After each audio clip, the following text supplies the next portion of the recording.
بسم الله الرحمن الرحيم. الحمد لله والصلاة والسلام على رسول الله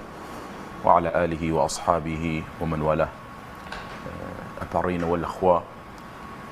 دا والأخوة أكين خواهي جورا بران وخشكان من لغزة بباريزي ونصرة سركوتني خويان بي ببخشي لم ناڕەحەتی و برسێتی و گرانی و قات و قڕیە ڕزگاریان بکە و خوای تەعالا لوتی زاڵمان و ستەمکاران بشکێنێ بە تایبەت زایۆنیەکان کە ماوەی دەیان ساڵە خەریکی ستەم و چەوساندنەوەی گەلی فەلەستینن و ماوەیەکی شەکە گەمارۆی شاری غەزە دراوە. خوای تەعالا ڕزگاریان بکە لەو ناڕەحەتیە و خوای پەروەردگار ڕەحمیان پێ بکە. بێگومان سەدەقە خێرکردن خوای تەعالا لە چەندین ئاەتی قورئانە باسی کردووە.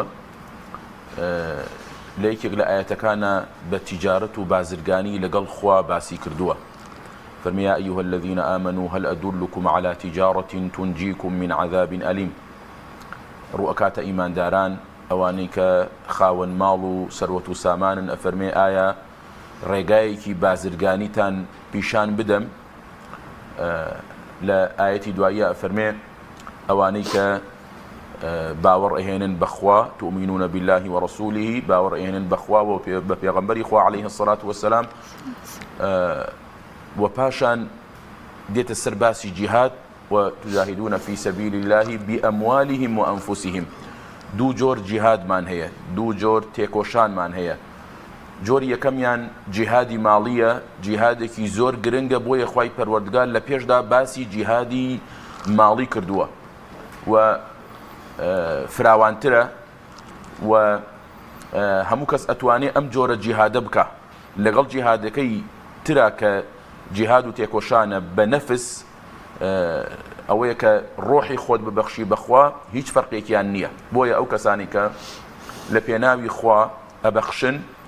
ئەوە مجاهدن جیهاد ئەکەن بە ماڵەکانیان. لە ئاەتێکی تردا خوای پەروەردگار باسی سەدەقە و خێر ئەکا و فەرمێ قەرزدانە بەخوا قەرز ئەدەی بەخوا. ئایا خوا پێویستی بە قەرزە؟ خوا فەقیرە؟ نەخێر. خوای تەعالا داوای ئەم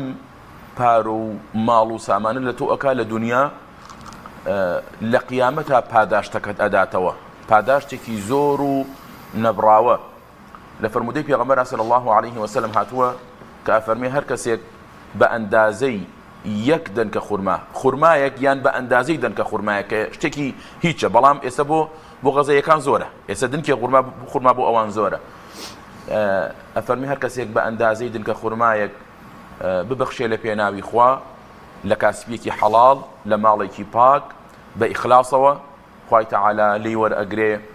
گەورەی ئەکا ئەو ئەندازەی دنکە خورمایە حتا وای لێ دێ بە ئەندازەی یەک شاخی لێ دێ. ئەم قەرزە تۆ لە دنیا ئەیدەی بەخوا لە قیامەتا خوا ئەداتەوە. لە دنیا تۆ لەوانەیە ئەو ماڵی کە ئیبەخشی لە سەد یەک لە هەزارە یەک لە ملیۆنا یەک کەسی خوا پێدا و دەوڵەمەند، ینی شتێکە بەنسبەت ئەوە شتێکی زۆر کەمە، هەر هیچ نییە بەنسبەت ئەوە. بەڵام وەرە ئەم قەرزەکە ئەیدەی بەخوا لە قیامەتە خوا چەندان قات چەند بەرابەر پاداشت دەداتەوە. لە کوێ؟ لە ساحەی مەحشەرە، لە ناڕەحەتیەکانی قیامەتە، لە گەرمای ڕۆژی قیامەتە خوای تەعالا لەوێ پاداشت دەداتەوە. باش مامۆستایان تا چەند گرنگە ئێمە بە هەموو جۆرێک مانەوێت هاوکاری و کۆمەکی موسڵمانان بکەین لە غەزە. ئێستا تۆ باسی لایەنی داراییەکەت کرد. هەندێک کەس هەیە دەڵێت من شتێکی وام نییە بیبەخشم، لەوانەیە 10,000 هەبێت بیبەخشێ. ئایا گرنگە ئێمە بە بڕێکی کەمیش بەشداری بکەین یاخود دەکرێت بابەتی دیکە و لایەنی دیکەش ئێمە بتوانین هاوکاری و کۆمەکیان بکەین؟ هاوکاریەکان بۆ موسڵمانانی غەزە ئێستاەوەی کە پێویستیان پێوێتی پێویستیان بە ماڵ و داراییە و پێویستیان بە چەک و تفاقی جەنگی هەیە، ئەوە ناگاتە دەستیان بێگومان کە ناگا. پێویستیان بەوە بێ کە ئینسان بڕوا وەکو نەفس لەگەڵیانە بەشدار بێ ناگەیتە ئەوێ، ئەو گومانیتیانە ئەمێنێتەوە داراییەکە کەسێک بە پێی توانای خۆی بە پێی گیرفانی خۆی کەسێکە دەوڵەمەنە زیاتر ببەخشێ ئەوەی فەقیرە کەمتر هەر هیچ نەبێ ئەگەر 1000 دیناریەکیش بێ ئەگەر بۆ نمونە 100 نەفرێکی 1000 دیناریەکیش ببەخشن وڵەو باشترە کە هیچیان نەیبەخشن ئەم 100 نەفرەکەەوە بێتە 100,000 ئەگەر 2 کیلۆ ئاردیش بکە چەند نەفرێک لەو ناڕەحەتیە و چەند ژەمێک لەو برسیەتیە ڕزگاریان ئەبێ بۆیە نەبەخشین خراپە با کەمیش بێ بە ئەندازەی جاری وا هەیە ئەو کەسە 1000 دیناریەک ئەبەخشێ هەر ئەوەی هەیە بەڵام کەسێکی دەوڵەمەند لەوانەیە بۆ نمونە دەفتەرێک ببەخشێ خاوەنی 100 دەفتەرە خی پەروەردگار چەندان قات زیادی کە 100 دەفتەری هەیە دەفتەرێکە بەخشێ بەڵام ئەم بەس ئەو 1000 دیناری هەیە بەس ئەو 10,000 دیناری هەیە لەم ماوەیە زۆر نمونەی جوان خوشکی بەڕێزی وها بۆ ملوانکەکەی داکەندووە هەنی بەس ئەوەی هەبووە هیچی نەبووە گوارەکانی گوێی ئەڵقە و مستیلەکەی دەستی ئەوەی لە دەخیلەی مناڵەکانی هەر ئەوەندەی هەبووە ئەوەی بەخشیەوە بەخوا کەم نییە ئەوەندەی هەیە بۆیە نەبەخشین خراپە ئینسان ڕشت و ڕەزیل ئەکا بەڵام ببەخشە هەر چەندەکەمیش بێ ئەو کەمە کۆ ئەبێتەوە وردە ئەبێتە ئەندازەیەکی باش و ئەوان سوودی لێ ئەبێنن وەکو لە پێشدا عەرزم کردم دنگە خوڕمایەک بۆ ئەوان زۆرە بۆ ئێمە هیچ قیمەتێکی نییە 1000 دینارێک بۆ ئێمە هیچ قیمەتێکی نییە کیلۆی ئارد بۆ ئێمە هیچ قیمەتێکی نییە بەڵام بۆ ئەوان ئێستا ماڵی وایە کیلۆی ئاردی بەرێ و ئەزانێ هەموو شتێکت بۆ بردووە وەکو چۆن کاتی گرانی خۆمان کە ئێشتا لە چاو برسێتی غەزەیە حەقیاز ناکرێن سەردەمی گرانی خۆمان ئەگەر کەسێک ئاردی هەبوایە لە ماڵەوە پاشا بوو ینی بەقیمەترین شت کە ئینسان هەی بووایە ئەگەر بۆ هەدیە بیبردایە کەسێک دەوڵەمەندیان کەسێک خاوەن دەغڵودان بوایە بیبردایە بۆ ماڵێک ئەگەر فەردەیە گەنمی بردایە فەردەی ئاردی بردایە ئەو کاکە چاکترین شتی بۆ هێناو لە کاتی گرانیە سان بیل لە میوەهات و لە خواردنی خۆش و ڕۆشتانە ناکاتەوە بیل لە نانێکی وشکی ئەکاتەوە تەسویرێک بڵاو کرایەوە کە مناڵێک بە بەڕاکردن ئەچێتەوە بۆ ماڵەوە تەسویر کراوە ئەڵێ ئاردمان وەرگرت ئیتر نانەخۆی ینی ئەو بیلەوە ناکاتەوە گۆشتی هەبێ مریشکی هەبێ میوەی هەبێ شیرینی وشتی هەبێ ئەو بیرەکاتەوە نانێکی وشکی هەبێ ئێستا خەڵک لە غەزەدا تەرکیزی لەسەر ئەوەیە یەک نانی وشکی هەبێ بیخوا تا نەبرێ لە برسە پێگومان مامۆستا سپاس بۆ خۆ بە درێژایی مێژوو موسڵمانانی کورد وەک لەوێژەر ئاماژەیان پێ کرد و سپاسی موسڵمانانی کوردستانیان کردەوەی کە ئێمەمانە و موسڵمانان بەگشتی هاوکاریمان پێشکەش بۆوان کردووە بەڵام بەداخەوە لە نێو کورددا و لە نێو میدیای کوردیە زۆر جا دەیبینین کەسانێکن کە بەناو موسڵمان یعنی گومانە خەنە دڵی موسڵمانانەوە بەوەی کە ئەم هاوکارانەیان پێ ناگات ئەم هاوکارانە ناگاتە جێ خۆی و بەفی ڕۆچیان پارەیەوە کوەکەینەوە تۆ چۆن ڕوانیتە ئەوماوەساوە چۆ تا چەند گرنگە موسڵمانان ئاگادار بن لەوەی کە ئەو گومانە دڵیاندا دروست نەبێت ئێستا دوو جۆر کەس لە مەسئلەی غەزەدا گومان دروست ئەکەن جۆرێکیان ئەوانن کە وەکو موسڵمان نا وەکو دەرەوەی بازنەی موسڵمان کە لە هەموو شتێکان ڕەخنە ئەگرن ڕەخنە لە حەج لە عەمرە لە دروستکردنی مزگەوت لە ڕێکخراوی خێرخوازی لە هەموو شتێک ڕەخنە ئەگرن بەڵام سپاس بۆخوا موسڵمانان هەمیشە بەردەوام بوون ئەو هەموو پرۆژە خێرخوازی ئەکرێتەوە ئەو هەموو مزگەوتە ئەو هەموو کەفالەتی مناڵی هەتی و ئەو هەموو ڕێکخراوە خێرخوازیە شەو ڕۆژ بەردەوامن ئەو هەموو سەبەتە خۆراکیە لە کاتی ڕەمەزانە لە کاتی جەژنە لە کاتی کۆرۆنادا کۆکردنەوەی زەکات و سەدەقە بۆ نەخۆشخانەی هیوا زۆشتی تر هەیە کە موسڵمانان شەو ڕۆژ بەردەوامن ئەمە کۆمەڵێک هەیە دائیمە ڕەخنە ئەگرن لەوانە ئەمە جێی داخە بەڵام زیاتر ئەوەی کە جێی داخە لە ناو موسڵمانانە ئەگەر کۆمەڵێک هەبێ خەڵک سارد بکەنەوە و گومان و دوودڵیەک لە ناو خەڵکدا دروست بکەن سەبارەت بە کۆکردنەوەی پێداویستی و خواردن و پارە بۆ موسڵمانانی غەزە هەر 2 مانگ نەمەوە پێش 3 مانگ نەمەوە پێش هەندێک لەو برایانە گومانیان دروست ئەکرد ئەیانوت ناگاتە غەزە قوربانی مەنێرن بۆ غەزە ناگا پارەیان بۆ مەنێرن ناگا خواردنیان بۆ مەنێرن ناگا ئەوەی جێی سەرنجە دوێنێ و پێرێ خۆیان دەستیان کردو بە کۆکردنەوەی کەمپین ئەکەن بۆ کۆکردنەوەی خواردن و پێداویستی و یان پارە کۆکردنەوەی پارە بۆ غەزە ئەمە تەعاڕوضە 2 مانگ نەمەوە پێش بۆ نە ئەگەی ئێستا بۆ ئەگا کامەتان ڕاست بوو ئەوەی 2 مانگ نەمەوە پێشتان ڕاست بوویان ئەوەی دوێنێ کامەتان دوو لە ڕووی ئێوە درۆ بوو ئەوەی 2 مانگ نەمەوە پێشتانیان ئەوەی دوێنێتان درۆ بوو بۆیە ئەو گومان دروستکردنە لە صیفەتی ئینسانی ئیمانداران نییە ینی تۆ لە جیاتی ئەوەی هەمومان دەستباری یەکتری بین ئەمە بۆ شتێکی حیزبایەتی نییە ئەمە شتێک نییە بۆ خەڵکێکی ئێرە بێ و بۆ جیهەتێکی با بڵێن تایبەت بێ کۆیکەیتەوە ئەمە مەسئلەی حیزبایەتی و دەنگدان و ئەمانە نییە وەرە دەرەوە لەمانە ئەمە مەسئلەی دینە ئەمە مەسئلەی عەقیدەیە ئەمە مەسئلەی وەراء و بەراءە وەلاء و بەراءە ئەمە مەسئلەیەکە کە لایەک لە جەستەی ئەم ئومەتە خوێنی لێ ئەچۆڕێ لە ناو خاک و خوێنایە نان نییە بیخوا ئەمرێ لە برسا ئەلە ماوەیە زیاتر لە 100 نەفەر مردوون لە برسا ئەو مناڵانە لەو پێش تەسویری لەو پێشیان هەیە یان وێنی لەو پێشیان هەیە چەندە جوان بوون چەندە قەڵەو بوون ئێستا وای لێ هاتووە گۆشتی پێوە نەماوە هەر ئێسک و چەرمەکەی ماوەتەوە ئەمە ئیسر لەوە دەرچووە بیر لەو شتانە بکەیتەوە ماوەستا ئەم گومان دروستکردنە لە بەرژەوەندی کێیە؟ وڵا بێگومان لە بەرژەوەندی موسڵمانان نییە لە بەرژەوەندی ئەوەیە کە پارە و خواردن و یارمەتی نەگاتە ئەو موسڵمانان ینی کەسی وهەیە لەوانەیە بۆ نمونە لەوانەیە لە خەیاڵیا بێ خێرێ بکە پارەیەک ببەخشێ بەڵام کە گوێی لە شتێکی وابێ گومانی بۆ دروست ئەبێ یان ئەوە تا ئەگەر هەر بە تەواوەتی پاشگەز ئەبێتەوە یان ئەو تا بە دوودڵی شتەکە ئەکا بە گومانەوە ئیکە ئینسان کە هەر شتێکی کرد ئەبێ بە یەقینەوە بیکە تۆ ئەگەر چاوەڕوانی ئەجری لەخوا ئەبێ هەموو شتێک بە یەقینەوە حتا دوعا و پارانەوەکانت ئەگەر بە یەقینەوە نەبێ خوا لێ وەرناگرێت زۆر کەس گلەیەوە کاڵێ من دوعا ئەکەم خوا لێم وەرناگرێت تۆ بە یەقینەوە نیکە ئەڵێ زۆر کەس ئەڵێ مەسەلەن بۆ من دوعا ئەکەم بۆ شیفا خوا لێم وەرناگرێت ئەخیر یەقینیت یانێت تۆ هەر شتێکە کرد بە یەقینەوە بیکە ماڵ و سامانەکەت کە ئیبەخشی بە یەقینەوە قەرزدانە بەخوا ئەیبەخشی بەخوا نازانی بۆ کێیە وەی گرنگی ئێستا ئەوەی غەزە ئەوەی کە تۆ نازانی بۆ کوێیە نازانی بۆ کێیە ئەمە ئەوە نییە بڵێ وڵا کاکە ماڵەکە ئەیبەخشم ئەیدەم بە فڵان کەس ئەزانم ئەوەیە سبەی ڕۆژ منەتێکەکەی بەسەرێ بڵێ من یارمەتی مایت و من ڕزگارم کردی لەو ناڕەحەتیە ئەیدەی بە ئومەتێک ئەیدەی بە 2 ملیۆن کەس نازانی کێیە ئینشاءڵڵا بێگومان ئەوە جێ ئەگرێ گوانیتیانێکە ئەو بەخشینانە جێ ئەگرێ و خوای پەروەردگار وەری ئەگرێ باش مامۆستا هەر لەسەر ئەو بابەتی گومانخستنە دڵی موسڵمانانەوە هەنێک کەس هەیە دەڵێن خەڵکی خۆمان 3 مانگە موچیان وەرنەگرتووە وەزعیان زۆر خراپترە لەوان پێویستە ببەخشرێت بە خەڵکی خۆمان نەک ئەوەی بنێردرێ بۆ غەزە لەسەر ئەمە چیت هەیە؟ خۆمان لە برسان نەمردی مامۆستا ئەمە جارێ دووشتی جیایە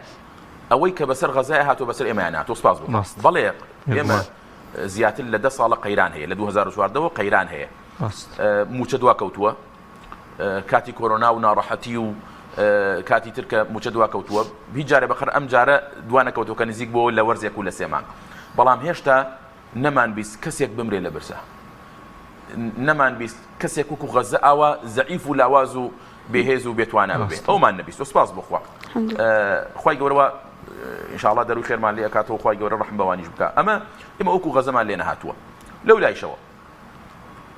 بە درێژایی ئەم چەند ساڵە وەکو لە پێشدا عەرزمکردن ئەو هەموو ڕێخوارا و خێرخوازیە هەیە بە سەدان ماڵ دروست کراوە بە هەزاران کەفالەتی مناڵی هەتی و بەم هەموو دروستکردنی مزگەوت و قوتابخانە و نەخۆشخانە و لێدانی بیر و سەبەتەی خۆراک و یارمەتیدانی ئەم خەڵکە فەقیرە و ئەمانە کێ کردوێتی لە موسڵمانان زیاتر کێ کردوێتی لێ فەرموو ئەوانە کەسێک بێن با بڵین خۆیان دەرخەم بزانین ئەوان چ مەشروعێکی خێریان هەبووە چ شتێکیان هەبووە ئەوانەی ئەو کارانە ئەکەن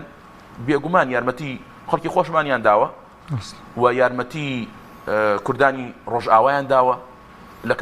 لە کاتی بوومە لەرزەیە یارمەتی کوردانی باکووریان داوە یارمەتی کوردانی ڕۆژهەڵاتیان داوە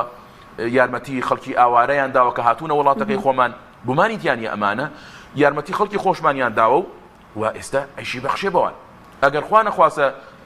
ئێمە وەکو غەزەمان لێ هاو وڵا ئێمە شەو کاتانین ئەڵین کاکە گلەیی بێلێتان بوو بۆ غەزە ئێنێرن بۆ خۆمانی نانێرن بەڵام ئێمە کەی وەکو غەزەمان لێ هاتووە ئینشاءڵڵا ئەوانیش خوای پەروەردگار ڕەحمیان پێ بکات جاما وەسار پێغەمبەری عەزیزمان صلی الله علیه وسلم هەر بەم شێوازەش تاقی کرایەوە بۆی کە گەماروی خرایە سەر جا دوژمن کافر کە بزانی ڕێگەی تری نییە بۆ چۆکدادانی موسڵمانان ئەوانەی کە موسڵمانێکی عەقیدە پاک و وەکو موسڵمانانی غەزە ڕێگەی برسیکردن ئەگرێتە بەر ئەمە تا چەند ینی شوبهانەیەکە تقریبان بەسەردەمی پێغەمبەر صلی الله علیه وسلم یەکێک لە قێزەوەترین ڕێگاکان سیاسەتی برسیکردنە زۆر ناشرینە تۆ کەسێک بێ لە ڕێی برسیکردنەوە بتەوێ زاڵبی بەسەریا حتا دروست نییە ئاژەڵێک برسی بکەیت دڕندەیەک برسی بکەیت لە فەرمودەی پێغەمبەر صلی الله علیه وسلم نهاتووە کە ئەفەرمێ ئافرەتێک بەهۆی ئەوەی کە بشیلەیەکی سجن کرد نەیهێشت بڕوا بخۆی شت پیاکە و بیخوا و نان و ئاویشی نەئەدایە حتاوای لێ هاو مرد خوای تەعالی لەسەر ئەو پشیلەیە خستیە جەهەنەمەوە پشیلەیەک دڕندەیەک دروست نەبێ ئەی ئینسانێک چۆن دروستە حتا ئەگەر کافرێکیش بێ دروست نییە جگە لەوەی کە واز لەوە بێنە کە ئەمان مسلمانن کافرێک مادەم کافرێکی محارب نیە لە ماڵی خۆیان دانیشتووە جوولەکەیە گاورە هەشتێکە ئاگر پەرستە بتپەرستە نابێ برسی بکەیت ئینسانە مرۆڤە وەلەقەد کەڕەمنا بەنی ئادەم نابێ برسی بکەیت یەکێک لە سیاسەتە قێزەونەکان سیاسەتی برسیکردنە کە پێغەمبەر صلی الله عليه وسلم لە ساڵی حوتی پێغەمبەرایەتیە واتە 6 ساڵ پێش ئەوەی کە هیجرەت بکات بۆ شاری مەدینە ئەم سیاسەتە قێزەونە ئەم گەمارۆیە بەسەر پێغەمبەر و هاوڵانی بەڕێز یاسا پێنرا دوو جۆر گەمارۆ دران گەمارۆیەکیان گەمارۆی کۆمەڵایەتی بوو هەروەکو ئێستا وەکوانی غەزە یەکشتن گەمارەی یەکەمیان گەمارەی کۆمەڵایەتی بوو هاتن ژن و ژنخوازیان لەگەڵا بچڕاندن بە هیچ شێوەیەک نە ژنیان بدەنێ لە ژنیان بخوازن نە بەزەیان پێ بێتەوە نە هەمووشیان بکەن نە لەگەڵیانە دابنیشن نە قسەیان لەگەڵا بکەن تەنانەت جیابوونەوە لە بەڵێ لە شوێنێکدا پێ وترا شیوی ئەبی تاڵیب لەوێدا مانەوە ماوەی 3 ساڵ ئێشتا غەزە نەبووە تا 3 ساڵ ئەوان ماوەی 3 ساڵ مانەوە گەمارۆی یەکەم گەمارۆی کۆمەڵایەتی بووە پاشان گەمارۆی ئابووریشیان درا ئەویش بە هەمان شێوە لەگەڵیانە کڕی نەبوو فرۆشتن نەبوو هەدیە و بەخشین نەبوو مەگەر اللهم کەسێک بەدزیەوە لە تاریکی شەوە وەکو خزمایەتی وەکو دۆستایەتی وەکو ڕوحم و سۆزێک شتێکی بردایە بەدزیەوە ئەویش بیبردایە بۆ ئەوێ بیدانایەتێ گریانی ژن و مناڵ هەواریان بەرز ببووەوە لە برسا لە ناڕەحەتیە ئەهاتن گەڵای داریان ئەخوارد چەرمی یان پێستەی حیوان کە وشک ببوو ئەهاتن بە هەر شێوازێک بواە نەرمیان ئەکردەوە ئەهاتن ئەوەیان ئەخوارد چۆکیان دانەدا بخنێ یەکشت بوو ینی ئەوەی کە ئیسە بەسەر غەزادایە هەر ئەوە بوو کە بەسەر پێغەمبەر صلی الله عليه وسلم هەمان پەیام بوو و هەمان سیاست بوو و هەمان با بڵێن کاریش بوو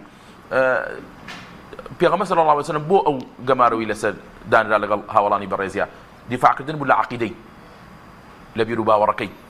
ئەمانیش دیفاع لە عەقیدە و لە بیر و باوەڕیان نەکەن ئەگەر مسلمان نەبوونایە جوولەکەچی عیلاقی هەبوو بە مسلمانانی غەزەوە و خاڵێکی تر مسلمانانی غەزە پێیان قبول نییە وڵاتەکەیان داگیر بکرێ کێ پێی قبوڵە ئێمە وەکو کورد پێمان قبوڵە وڵاتمان داگیر بکرێ ئەو هەموو شەهیدەی میلەتی کورد ئەو هەموو ناڕەحەتی و ئەنفال و کیمابارانی بەسەر هات لەڕێی ئەوە بوو کە قبولی نەبوو داگیرکرد بێتە وڵاتێکی و داگیرکە ئەویش نایەوێ ئەمە ینی تاوانێکی تیان نییە حەز ئەکا بە ئازادی عەقیدە و بیر و باوەڕەکەی مسلمانێتیەکەی و حەز ئەکا وڵاتەکەی ئازاد بێ داگیر نەکرێت تەنها تاوانی ئەم مسلمانە غەزەیانە ئەوەندەیە وەکو هەر ئەو تاوانەی کە پێغەمبەر صلی الله عليه وسلم تاوانی چی هەبوو عەقیدە و بیر و باوەڕێکی پاک دوورکەوتنەوە لە بتپەرستی بۆی ئەو گەمارۆیان بەسەرە باش مامۆستا کۆتا پرسیارچکە کاتی کەممان ماوە ئەو کەسانەی کە نابەخشن ئەو کەسانەی کە کۆمەکی و هاوکاری مسلمانان ناکەن یاخود ئەوانەی کە دەستێکیان هەیە لە سارکردنەوەی ڕفیقێکی کەسێکی خزمێک کە ئێوە بەخشێت ئەمانە لەلایەنی دینیەوە چۆن کاریگەری لەسەر لایەنی دینی ئەکاوە لایەنی دەرونیشەوە چۆن کاریگەری دەکات و لەلایەنی ئەو دنیایشەوە چ خێر و پاداشتێکی لەدەست ئەچێت و چۆن کاریگەری هەیە لەسەری بەخشین لە ژیانی دنیادا فرسەتە کەسی وا هەبووە دەوڵەمەند بووە بەخشیوێتی دوایی کە فەقیریش بووە وەکو بڵێ مرتاح بووە حتا هەم بووە بەخشیوە یان کەسی وا هەبووە بەعکسەوە دەوڵەمەند بوو بەڵام نەی بەخشیوە دوایی فەقیر کەوتووە ئەو کاتە ینی پەنجەی نەدامەتی گەستووە خۆزگە ئەو کاتە کە هەم بوو خێرێکم بکردایە ئێستا فرسەتە فرسەتی حیاتە خوای تەعالا مسلمانانی غەزە بپارێزێ و ڕزگاریان بکات لەو ناڕەحەتیانە کاتێک لەو ناڕەحەتی ڕزگاریان بوو ئەوەی نەی بەخشیوە ئەو کاتە معەزەبە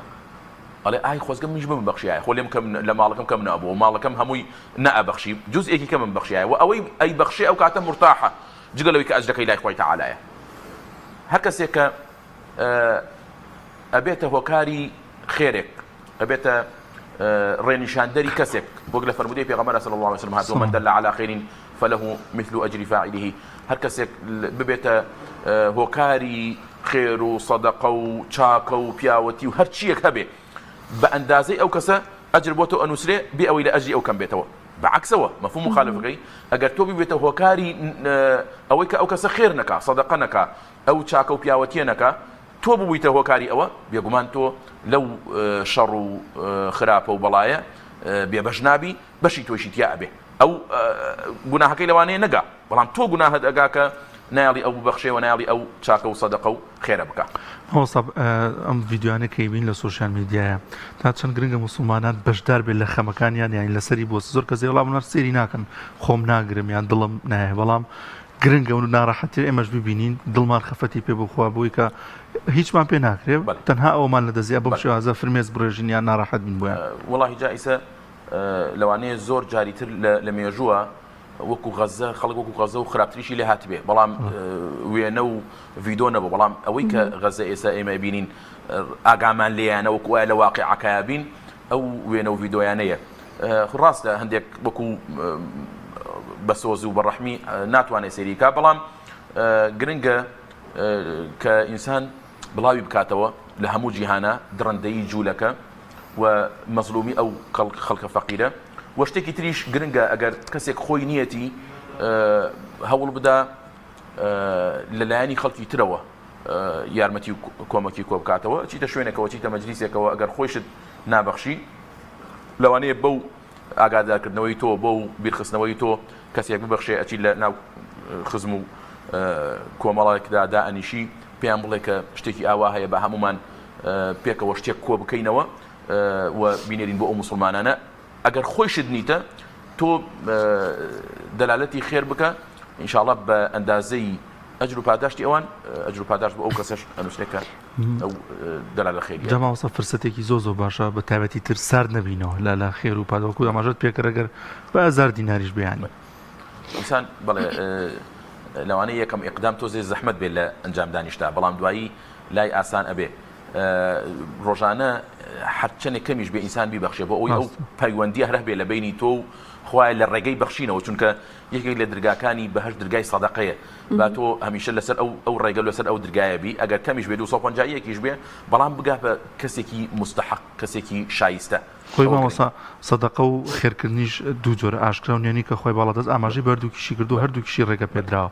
بەڕاستی لە ئێسادا ئاشکراکە شتێکی زۆ بە تەسەوڕی من زۆ باشێ بۆ منە ئەبێتە چاولێگەری من بەنزیخانەیەگە بینە مەڵێ داهاتی ماگەم پێشکەشەکەم نانەوەخانەی بە ئاماشێ موچە خۆرێکە بە ئاماشێ کردی لە مەجلیسێکە کە دائەنیشی ئەگەر خۆشت نایبەخشی بڵێ کاکە با شتێکی وا هەیە هەمومان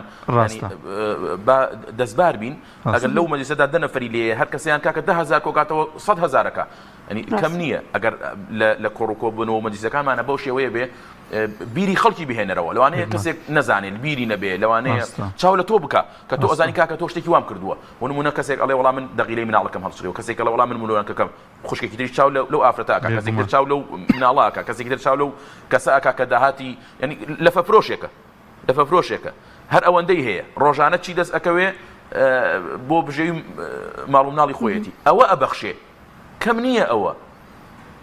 سواز بۆ خوا کە خەڵکی ئەمە ئاوە ئەوەندە دڵسۆزانە ئەبەخشن دەست خۆش بێت. سپاس بۆ مامۆستا هیوا حسێن مامۆستای ئاینی کە لەم تۆرە لەگەڵمانەوەی دەست سپاسەکەی مامۆستا گیانسەر هەردوو چامان شاوە کوژ بخۆی گەورە پاداشە باتەوە و ئەمەش بەخێرێ بۆ مام نووسێ ئینشاءالله.